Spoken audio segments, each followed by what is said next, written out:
welcome to Daily Sourdough.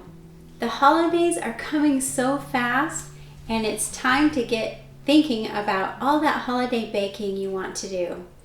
I like to do a lot of my baking with sourdough, as much as possible in fact, so that I can eat all the delicious food I love and not get a bellyache and feel bloated all during the holidays.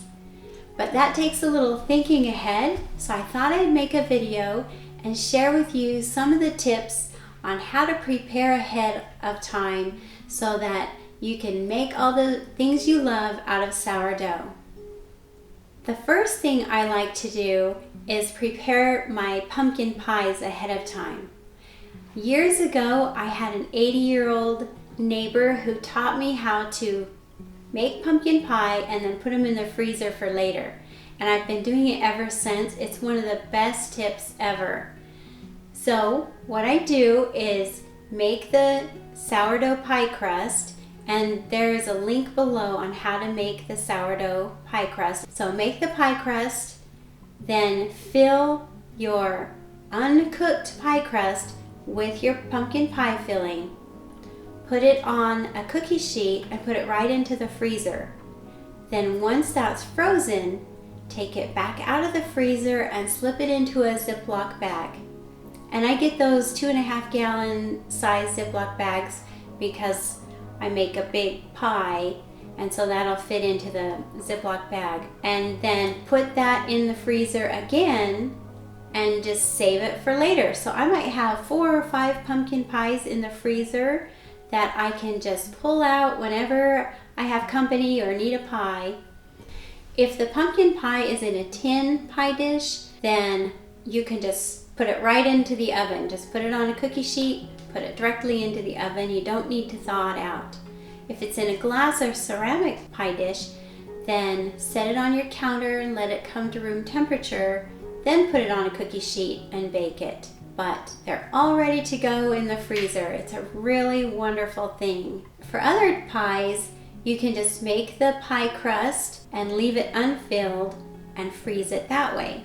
Then it comes right out of the freezer and it's just ready to fill and bake. That's the first thing I do to prepare for the holidays. The second thing I like to do to prepare for the holidays is to make the rolls. And I have a sourdough roll video coming up, and I'll post the recipe below. But make the roll dough, and then you can freeze it one of two ways.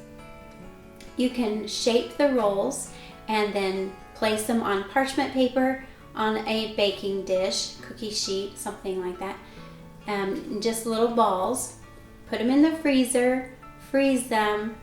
Once frozen, take them out and put them in a Ziploc bag. So that's called flash freezing. You freeze them individually and then put them in a bag for later.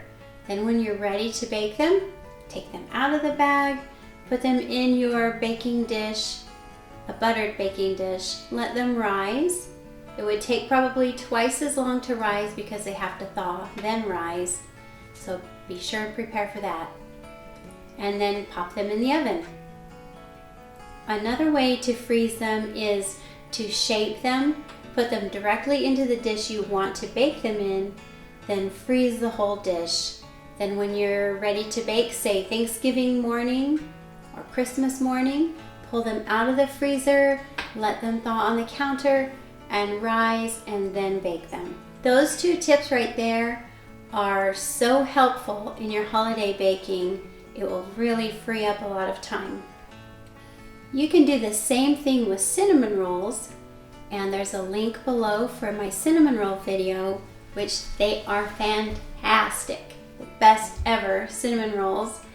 But you can do the same thing. So make your dough, roll the cinnamon rolls out, slice them, then place them on parchment paper on a cookie sheet, flash freeze them, then put them in a Ziploc bag for later, put them back in the freezer. Or a lot of times I'll just put them right into maybe a foil pan and freeze them in the pan. Then I'll take them out of the freezer, let them rise and bake. That makes it so easy if you want to have cinnamon rolls on a holiday morning. then they are just ready to go right out of the freezer. So quick and easy. So friends, those are some tips on how to make your sourdough holiday baking a little easier, a little smoother, so that you don't have to have a ton of sourdough starter and you're trying to make everything all at once. Just do it a day at a time. Keep your starter really lively by using it constantly, and you will have the fluffiest rolls and the tenderest pie crust and delicious pastries. Have a wonderful time baking for the holidays, and be sure and stay tuned for more recipes on how to use your sourdough on a daily basis, even through the holidays.